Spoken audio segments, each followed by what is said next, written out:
તો આગળ વાત કરીશું નશામુક્ત ગુજરાતના સંકલ્પને વધુ મજબૂત બનાવવા રાજ્ય સરકારે દહેજ ખાતે મોટી કાર્યવાહી હાથ ધરી છે। ગૃહ રાજ્યમંત્રી હર્ષ સંઘવીની ઉપસ્થિતિમાં ગુજરાત પોલીસ દ્વારા જુદા જુદા ગુનાઓમાં જપ્ત કરાયેલા જ્યારે 212 કરોડથી વધુની કિંમતના નાર્કોટિક્સનો નાશ કરવામાં આવ્યો છે। ભરૂચ જિલ્લાના દહેજ સ્થિત બેઇલ કંપની ખાતે રાજ્યના ગૃહમંત્રી હર્ષ સંઘવીએ ઉપસ્થિતિમાં ગુજરાત પોલીસ દ્વારા જપ્ત કરાયેલા નશીલા પદાર્થોના જથ્થાનો નાશ કરવામાં આવ્યો હતો। કુલ 877 ગુનાઓમાં જપ્ત કરાયેલા અંદાજે 2212 કરોડની કિંમતના 14447 કિલોગ્રામથી વધુ નાર્કોટિક્સ વૈજ્ઞાનિકો પદ્ધતિથી નિકાલ કરવામાં આવ્યો છે। કાર્યક્રમ દરમિયાન નાર્કોટિક ડ્રગ્સ એન્ડ સાયકોટ્રોપિક અને સબનિટેશન્સ હેન્ડબુકનું વિમોચન પણ કરવામાં આવ્યું હતું। ગૃહ રાજ્યમંત્રીએ રાજ્ય સરકારની રિવોર્ડ પોલીસ હેઠળ ડ્રગ્સ વિરુદ્ધની કાર્યવાહીમાં ઉત્કૃષ્ટ કામગીરી કરનાર પોલીસ અધિકારીઓને કર્મચારીઓને લાખો રૂપિયાના ઇનામ અર્પણ કર્યા હતા।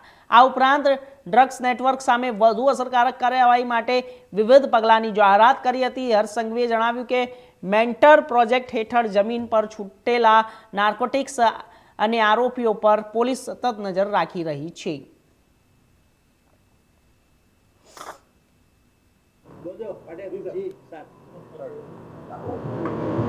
આજે ગુજરાત પોલીસ દ્વારા 2212 કરોડ રૂપિયાના કિંમતનો ડ્રગ્સનો ખાત્મો કરવામાં આવ્યો છે। ડ્રગ્સ સામે ચાલી રહી આ જંગ હજી વધુ મજબૂતાઈથી ગુજરાતના ખૂણે ખૂણે પહોંચે તે દિશામાં ગુજરાત પોલીસની કામગીરી ચાલી રહી છે।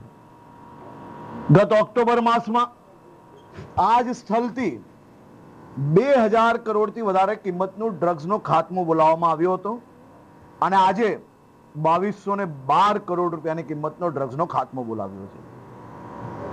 આ વર્ષે ગુજરાત નહીં પરંતુ દેશના ઇતિહાસમાં ડ્રગ્સના કેસના કન્વિક્શનમાં સૌથી મોટો વધારો એ ગુજરાતમાં આવ્યો છે।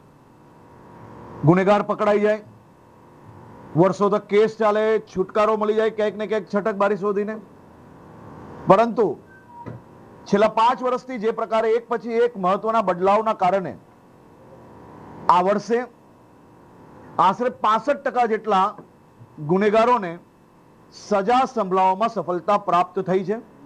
આવનારા દિવસોમાં 100% ગુનેગારોને સજા સંભળાવવામાં સફળતા પ્રાપ્ત થાય તે પ્રકારના કામગીરીમાં અમે આગળ વધી રહ્યા છીએ।